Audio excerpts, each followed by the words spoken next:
हिमाचल कांग्रेस के दोनों हाथों में लड्डू। नमस्कार, आप देख रहे हैं दिव्य हिमाचल टीवी और मैं हूं आपके साथ पल्लवी शर्मा। मैं आपके सामने हाजिर हूं हिमाचल आज का मुद्दा लेकर। प्रधानमंत्री नरेंद्र मोदी की शिमला रैली के बाद कांग्रेस भरपूर खुश है। दरअसल लोगों की भरपूर उम्मीदों के बीच प्रधानमंत्री ने हिमाचल को ना कोई वित्तीय पैकेज दिया और ना ही कोई प्रोजेक्ट। अगर ऐसा होता तो भाजपा के मिशन रिपीट को इससे यकीनन बल मिलता, ऐसा राजनीतिक विचारकों का मानना है। जाहिर है इससे सबसे ज्यादा खुश कांग्रेस है। उस पर उसे डबल इंजन सरकार को घेरने का एक सुनहरा अवसर अलग से मिल गया है। हिमाचल कांग्रेस की मौज, जी हाँ, कैसे मौज लगी हुई है कांग्रेस के, चर्चा करते हैं। लेकिन शुरुआत करते हैं राजेश महंगाई से और वामपंथी संगठनों से। वामपंथी संगठनों ने आज अपना लाल झंडा बुलंद किया राजेश, महंगाई के खिलाफ सड़कों पर उतर आए। क्या वजह है, क्या कहा? बिल्कुल, देखिए प्रदेश भर में ये वामपंथी संगठनों ने ये प्रदर्शन किया है अग्निहोत्री जी। महंगाई सबसे बड़ा कारण कहा जा रहा है, बेरोजगारी कारण कहा जा रहा है और भ्रष्टाचार को लेकर उन्होंने ये लाल झंडा लहराया है। मसला वही है, उन्होंने सीधा आरोप केंद्र सरकार पे जड़ा है, प्रधानमंत्री नरेंद्र मोदी पे निशाना साधा है कि मन की बात करते हैं, जन की बात सुनते नहीं है। जो जनता महंगाई से त्रस्त है उनको लेकर प्रधानमंत्री के सीधे तौर पर लाभ कोई दे नहीं रहे हैं उनको। प्रदेश भर में ये प्रदर्शन हुए हैं और बड़ी बात यह है कि इसमें साथ ही साथ हिमाचल सरकार पे भी निशाना साधा गया है। तो जो वामपंथी संगठन है वो केंद्र और प्रदेश सरकार दोनों के खिलाफ उन्होंने आवाज बुलंद कर दी है इस चुनावी साल में। जी, वामपंथियों का शायद ये कहना है कि मन परांठे खाने का है, आप मालपुए खिला रहे हैं, है ना जी। चलिए देखते हैं। अच्छा राजेश, कम्युनिस्ट पार्टी जो है, हमारे जो कम्युनिस्ट हैं हिमाचल प्रदेश में, जो प्रभाव रखते हैं इसमें राजनीति में, नगर निगम शिमला एक ऐसा स्थान है राजेश जहाँ पे कम्युनिस्ट स्ट्रेंथ खुल के दिखती है। बिल्कुल, है ना जी। बाकी तो और जगह जैसे सिंघा साहब चलिए, ठियोग से आजकल एमएलए हैं, निर्दलीय जीते हैं वहाँ पे भी। लेकिन राजेश ये भी एक कंसर्न है हमारे वामपंथी जो नेता हैं उनका कि शिमला के नगर निगम इलेक्शन फंसे हुए नजर आ रहे हैं। क्या उसका भी कंसर्न दिखता है कुछ? बिल्कुल, देखिए अगर विधानसभा चुनावों से पहले कम आसार नजर आ रहे हैं अग्निहोत्री जी शिमला नगर निगम चुनाव होने के। और शिमला, जहां तक आप वामपंथियों का सवाल है, शिमला की आप नगर निगम की सत्ता पे से पहले वो काबिज रहे थे, mayor deputy mayor direct election हुआ था। बिल्कुल बिल्कुल, उन्हीं के चुने गए थे। 5 साल राज किया, वहीं से दिखती है। बिल्कुल, बहुत बड़ा कैडर राजधानी शिमला में वामपंथियों का है। इसीलिए एक तरह से, क्योंकि सत्ता का सेमीफाइनल भी नगर निगम के चुनावों को कहा जाता है और नगर निगम में की सत्ता में वापसी के लिए भी लगातार कांग्रेस शहर के मसलों को लेकर आंदोलनरत रहे हैं। जब से विपक्ष में वहां बैठे हुए हैं नगर निगम के विपक्ष में, तो एक इनका कैडर भी है। दूसरा, उनको अपनी ताकत को परखने का एक मौका भी मिलता है, जनता से जुड़ने का एक अवसर भी मिलता है और जनता के साथ संवाद का मौका भी मिलता है। ये तमाम तरह की चीजें हैं जहां से वो एक अगली रणनीति अपनी बनाते हैं, चाहे वो विधानसभा के चुनाव हो या चाहे फिर शिमला नगर निगम के ही चुनाव क्यों ना हो। तो अब मौका क्योंकि लग नहीं रहा है उनको, इस तरह के आसार अब लग नहीं रहे कि विधानसभा से पहले आप ये मान के चलिए कि नगर निगम शिमला के चुनाव होंगे। तो इसीलिए एक कारण ये भी है क्योंकि उनको भी एक तरह से वापसी करनी है शिमला नगर निगम में, मौका मिल नहीं रहा है। इसलिए छटपटाहट या बेचैनी भी आप कह लीजिए ये कम्युनिस्टों की लग रही है। जी बिल्कुल, देखिए वामपंथी संगठनों का राजेश जोर देखिए शिमला में जो स्कूलों में फीस बढ़ोतरी का मुद्दा है, बिल्कुल सबसे ज्यादा सही गलत आप कुछ भी कह सकते हैं, लेकिन उसे मुद्दा जो बनाया है तो सिर्फ वामपंथी मित्रों ने ही बनाया है शिमला में। और देखिए यही वो मुद्दा है जिससे आम आदमी पार्टी ने हिमाचल में एंट्री करते ही लपकने की कोशिश की। ये मुद्दा खड़ा किया गया है कम्युनिस्ट पार्टी की तरफ से। तो यहां से तो लगता है शिमला में प्रभाव उनका। अब देखते हैं आगे क्या होता है। राजेश, कांग्रेस की बात कर लेते हैं। चुनावी तैयारियों के मद्देनजर आज कांग्रेस ने, इससे पहले कि हम मेन इशू पे आए, कांग्रेस ने आज बैठकों का सिलसिला शुरू किया। क्या मुहिम है ये? बिल्कुल, देखिए कांग्रेस चुनावी मोड में आ गई अग्निहोत्री जी। मुहिम एक है कि प्रदेश की सत्ता में कांग्रेस वापसी कैसे करेगी, इसको लेकर पार्टी महामंथन के दौर से, चाहे उदयपुर का चिंतन शिविर हो, उस शिविर में जो चीजें सामने हुई थी या उसमें जो निर्णय हुए थे उनको धरातल पे कैसे उतारना है, इसको लेकर आज बड़ी महत्वपूर्ण बैठकें, अब ये 2 दिन का चिंतन शिविर राजधानी शिमला में शुरू हो गया है। आज इस चिंतन चिंतन शिविर का पहला दिन था अग्निहोत्री जी, जिसमें आप ये मान के चलिए कि प्रतिभा सिंह ने आज जो वहां संबोधित किया है, और उसमें ये कहा गया है चिंतन शिविर में पहले दिन जिनको संबोधित किया जिला अध्यक्ष बोल रहे हैं, ब्लॉक अध्यक्ष उसमें शामिल है, और कांग्रेस के जितने भी फ्रंटियर संगठन हैं उनके अध्यक्षों को उन्होंने संबोधित किया है। एक संदेश दिया गया है उदयपुर के चिंतन शिविर से जो चीजें निकल के सामने आई हैं।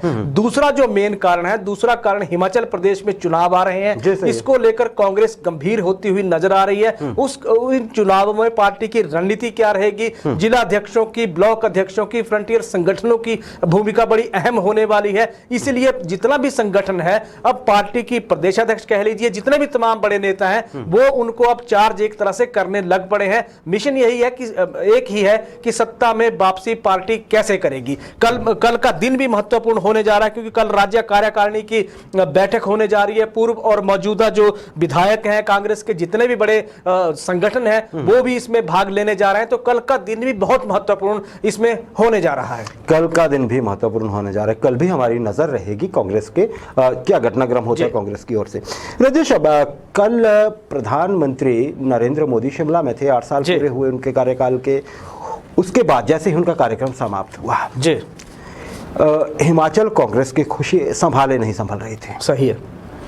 आप सोशल मीडिया देख लीजिए, उनके बयान ले लीजिए, कांग्रेस के जुड़े जितने भी नेता हैं या कार्यकर्ता हैं जी। राजेश, क्या कांग्रेस को डर था कि कहीं कुछ स्पेशल ना मिल जाए हिमाचल प्रदेश को, फिर थोड़ी मुश्किल हो सकती थी क्या इसी वजह से?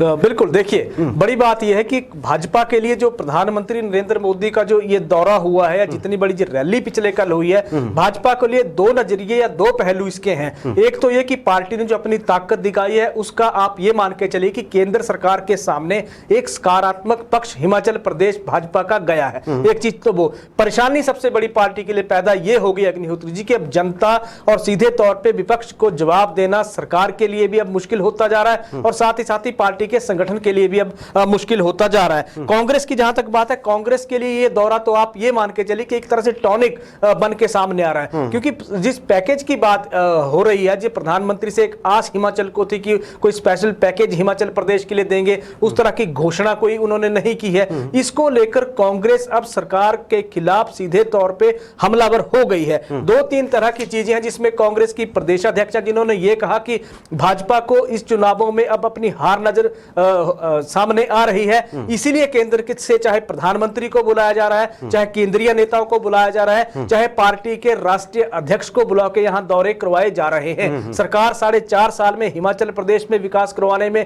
फेल रही है, इसलिए केंद्रीय नेताओं या प्रधानमंत्री के दौरे हो रहे हैं। दूसरी बड़ी महत्वपूर्ण चीज एक और भी अग्निहोत्री, जिसमें सीएलपी लीडर चाहे मुकेश अग्निहोत्री हो, जिन्होंने भाजपा के भीतर के जो जिस तरह का घटनाक्रम वहां पेश आया, उसको लेकर बहुत बड़ा हथियार बना दिया है। मुकेश अग्निहोत्री ने केंद्रीय मंत्री अनुराग ठाकुर की अनदेखी को लेकर पार्टी भाजपा से सवाल खड़े कर दिए हैं। और जहां तक कांग्रेस के सह प्रभारी की बात है, तो सह प्रभारी ने भी केंद्र सरकार को निशाने पे साथ एक तरह से ले लिया। उन्होंने ये कहा है कि केंद्र को हिमाचल प्रदेश की चुनावी साल में ही याद क्यों आ रही है।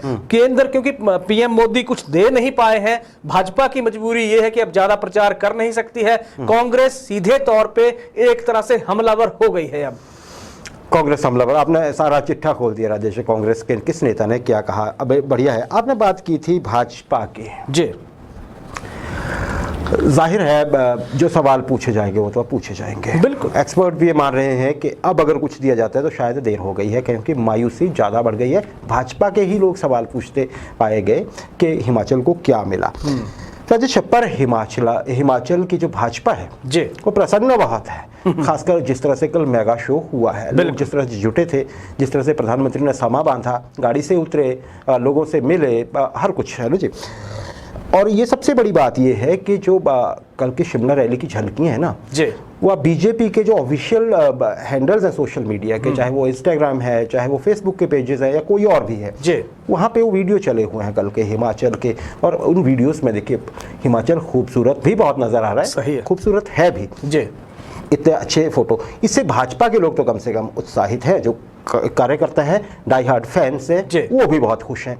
कैसे आप उनकी खुशी को अभी एनालाइज करेंगे? बिल्कुल, देखिए सोशल मीडिया पे पिछले कल की रैली, बड़ी महत्वपूर्ण जो रैली इतनी हुई है अग्निहोत्री जी, बिल्कुल पूरी तरह से छाई हुई है सोशल मीडिया पे, चाहे वीडियो हो चाहे फिर फोटोज हो, जो तमाम तरह की वो चीजें हैं जो छाई हुई हैं। दो तीन चीजें इसमें हैं। एक तो प्रधानमंत्री नरेंद्र मोदी का माल रोड पे घूमना, लोगों के साथ आप हाथ हिला के या अभिवादन स्वीकार करना, बड़ा महत्वपूर्ण ये चीज घूम रही है। फूलों की बारिश वहां घूम रही है। ठियोग की युवती ने जो प्रधानमंत्री नरेंद्र मोदी को उनकी माता जी की बनाई जो पेंटिंग भेंट की, एक चीज सोशल मीडिया पे वो बहुत चर्चा है, भावुक एक उस पे कमेंट चल पड़े हैं। हिमाचल प्रदेश की खूबसूरती, जिस तरह का सौंदर्य, नैसर्गिक सुंदरता हिमाचल प्रदेश की है, उसकी राष्ट्रीय स्तर पे बहुत ज्यादा चर्चा हो रही है। भाजपा के नजरिए से देखें या हिमाचल प्रदेश के टूरिज्म के नजरिए से देखें तो ये चीजें तो सीधे तौर पे प्रदेश की छवि बनाने की कोशिश करेंगी एक तरह से। बीजेपी इसलिए उत्साहित है क्योंकि बीजेपी की आप ये देखिए कि केंद्र सरकार के सामने या प्रधानमंत्री के सामने रिपोर्ट या इमेज,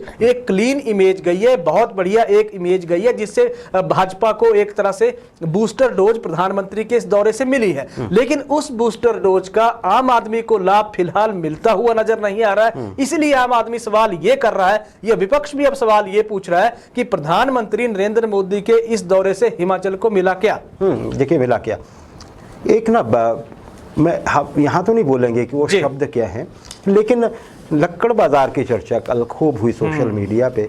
पहले कांग्रेस की तरफ से हुई और फिर भाजपा की तरफ से, मतलब थोड़ा तोड़ मरोड़ के। सोशल मीडिया का जमाना है तो चलिए उस तरह से भी एक प्रचार हुआ। राजेश, सही है। अच्छा, मुख्यमंत्री ने कल शाम जब काफ़ी चर्चा हुई, एनालिसिस होने लग पड़े क्या मिला क्या नहीं मिला, क्योंकि उम्मीद तो बहुत थी, बहुत सरकार की तरफ से भी थी और लोगों को जेन्युइनली लगता था कि मोदी जी का दूसरा घर है हिमाचल, कुछ तो मिलेगा। उन्होंने कोई ऐसी अनाउंसमेंट नहीं की, चलिए कोई नीति होगी, हो सकता है कुछ आगे वो करना चाहते हो, क्योंकि भविष्य के घर में बहुत, और भाजपा चौंकाती आई है, हम ये ना बोले। पर राजेश, एक आशा भरा ट्वीट किया कल मुख्यमंत्री साहब ने, जयराम ठाकुर जी ने। उसमें उन्होंने धन्यवाद दिया प्रधानमंत्री नरेंद्र मोदी का और साथ में फाइनेंस मिनिस्टर जो हैं निर्मला सीतारमण जी, उनका, कि जो लगभग 90,000 करोड़ रुपए जीएसटी का राज्यों की तरफ बकाया है, वो जो आपने जारी किया है वो विकास में बहुत काम आएगा। राजेश, डबल इंजन सरकार हिमाचल में दावे तो यही होते रहे हैं। हालांकि वही है कि लोग कल भी पूछ रहे थे, आज भी पूछ रहे हैं कि जी डबल इंजन है महाराज, मिला क्या? तो क्या ये डबल इंजन यहाँ से जुड़ पाएगा? कुछ ज़्यादा बड़ा हिस्सा मिलेगा, चंक मिलेगा, या फिर उतना ही जितना कि बनता है हिमाचल को? बिल्कुल, देखिए शाम को ट्वीट मुख्यमंत्री जयराम ठाकुर ने किया जिसमें उन्होंने धन्यवाद कहा है और 86,912 करोड़ का जो जीएसटी की प्रतिपूर्ति की राज्यों के लिए किस्त जारी की है केंद्र सरकार ने, उसको लेकर किया है। क्योंकि पिछले कल एक पैकेज या पैसे की उम्मीद केंद्र सरकार से थी, तो लोगों को एक तरह से आप देखिए लोगों का ध्यान उधर ले जाने के लिए मुख्यमंत्री जयराम ठाकुर ने पैसों के मसले को जोड़ के एक तरह से लोगों की एक अटेंशन तो खींच ली उधर अग्निहोत्री जी की केंद्र ने इतने पैसे राज्यों के लिए जारी किए। डबल इंजन की सरकार है, एक राहत एक थोड़ा सा हिमाचल के लिए ये हो सकती है कि डबल इंजन की सरकारें हैं और डबल इंजन की सरकारों का फायदा यहां ये मिल सकता है कि हिमाचल प्रदेश के हिस्से में अब उसमें जीएसटी के पैसा आएगा कितना, केंद्र क्या हिमाचल प्रदेश को अतिरिक्त कोई लाभ दे देगा, ये क्योंकि अभी डिसाइड किस्त हिमाचल प्रदेश की होनी है कि हिमाचल के हिस्से में कितनी चीज आएगी। अभी केंद्र अगर उसमें ज्यादा धन हिमाचल के लिए देता है तो फिर तो राहत की बहुत बड़ी बात होगी जो सीधे तौर पे केंद्र के हाथ में है। अगर उतना ही मिलेगा जितना 4 साल से या 2017 से मिलता रहा है तो फिर तो नई बात कोई नहीं हुई अग्निहोत्री जी, क्योंकि मसला पैसे का है, उम्मीद भी पैसे की थी, इसीलिए ये ट्वीट बड़ा महत्वपूर्ण माना जा रहा है प्रदेश की राजनीति के लिहाज से। जी देखिए, ये राजेश उस अनुपात में मिलता है जिस अनुपात में जीएसटी कलेक्शन होती है किसी भी स्टेट की। जी, और हिमाचल की जीएसटी कलेक्शन अनफॉर्चुनेटली कोई बहुत बड़ी नहीं है। हम छोटे स्टेट राज्य हैं, छोटे राज्य मतलब साइज के हिसाब से, इकोनॉमिकली भी हम बहुत छोटा राज्य हैं। तो अब उम्मीद यही है कि क्या ऐसा कोई प्रावधान होगा कि हमारे शेयर के से ज्यादा मल्टीपल ये दे दिया जाए, क्योंकि पैसे की जरूरत तो बहुत है हिमाचल को और हिमाचल सरकार को भी काम करना है, मिशन रिपीट के लिए जाना है तो देना तो कुछ न कुछ पड़ेगा ही राजेश, इस समय पे लोग एक्सपेक्ट करते हैं। अच्छा, एक राजेश ट्वीट की बात हो रही है तो अंतिम प्रश्न मेरा इस सेगमेंट में, एक ट्वीट और हुआ है भाजपा की तरफ से, कल ही हुआ है और शायद मोदी साहब की रैली खत्म होते ही हुआ है। उसने जो नेता की तरफ से एक ट्वीट हुआ है, जरा सी दरार तो पहली बार दिखी है भाजपा में। जी, क्या लगता है, लोग ऐसा मान रहे हैं, एक्सपर्ट मान रहे हैं कि ये ट्वीट जो है ये थोड़ी सी दरार कहीं दिखा रहा है हिमाचल भाजपा की।